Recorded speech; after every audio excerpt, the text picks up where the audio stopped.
Now, one of the books in contention for Costa Book of the Year is the first novel, called The Shock of the Fall by Nathan Filer, whose experience of life as a mental health nurse helped him create what judges say is one of the most compelling books of the past decade. I have it here.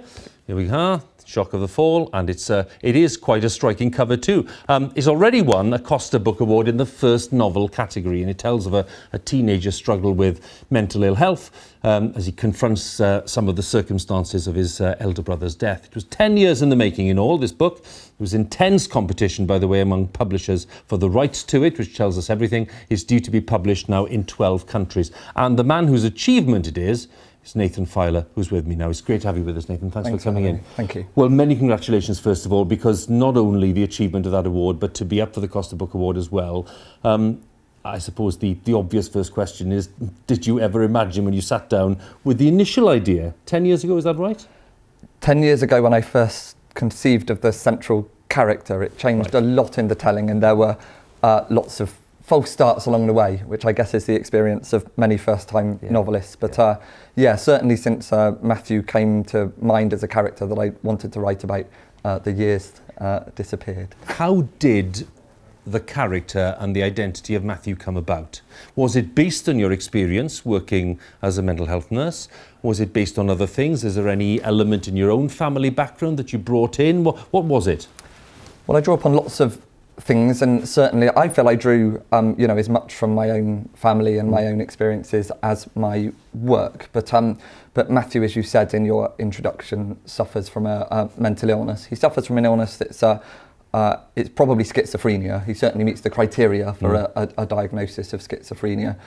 And in writing about that, of course, I drew from my experiences of working in mental health care, and he spends some time in an acute psychiatric ward as I worked in the past. So I drew upon these things.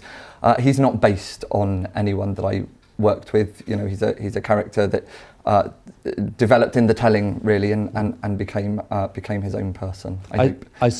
Indeed, that's absolutely true. I saw one reviewer say it's a novel about grief. Is that right?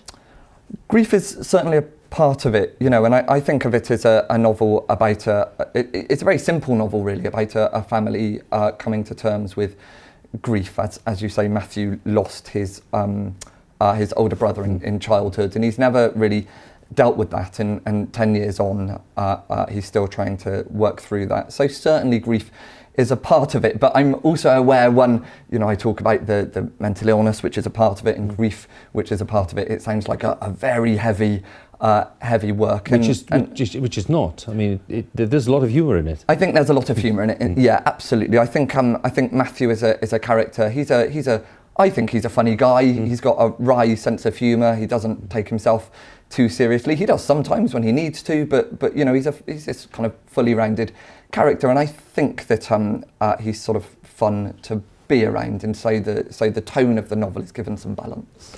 I'm intrigued by the process of writing it, because you say there were some false starts, which lots of authors will describe as well, and then in 2010 roughly you get the real burst, which allows you to get it down in this kind of form. What was the impetus for that?